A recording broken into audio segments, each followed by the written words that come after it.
There are two books the church never wanted you to read. One was lost, the other locked in a vault. The Book of Enoch, banned, buried, erased, because it names the angels who fell and what they taught mankind. The Codex Gigas, called the Devil's Bible, a monstrous tome said to be written in a single night after a monk made a deal with something not human. But what if these weren't separate? What if they're two sides of the same exile? A warning in one, a weapon in the other, and together a key.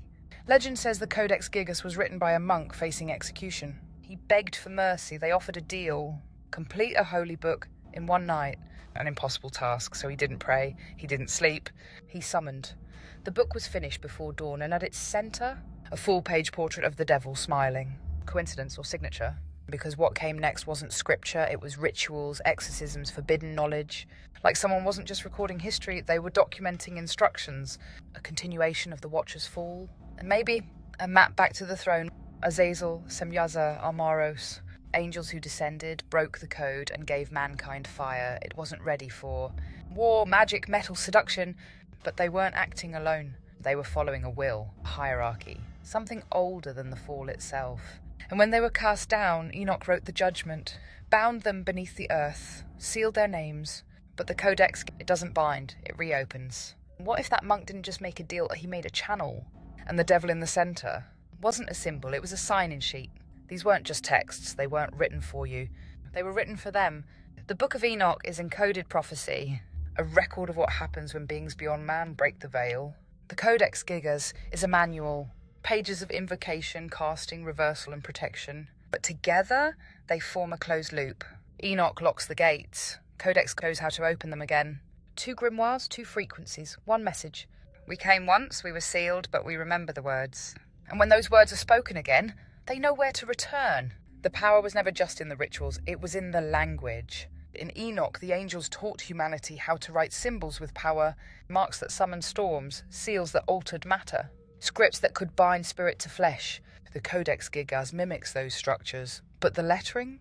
It's unnatural.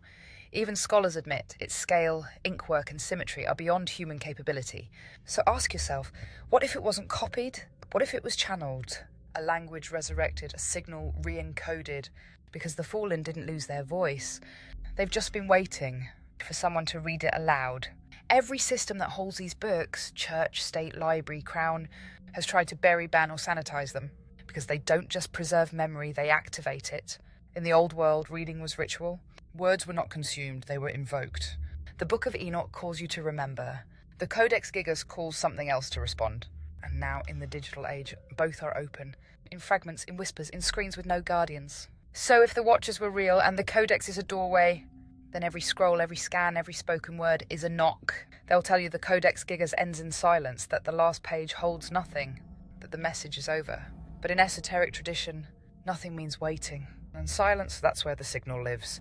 The Book of Enoch warned us, they fell once, they were sealed, but they would return when the world forgets how to listen and starts to read without knowing. So ask yourself, what happens when we open what was meant to stay closed? Maybe the question was never what's in the book. Maybe the question is what's still looking back from between the lines. Scholars still argue over the Codex's construction. One man, one night, no mistakes. Hundreds of pages, no visible planning, no ink fades, no corrections.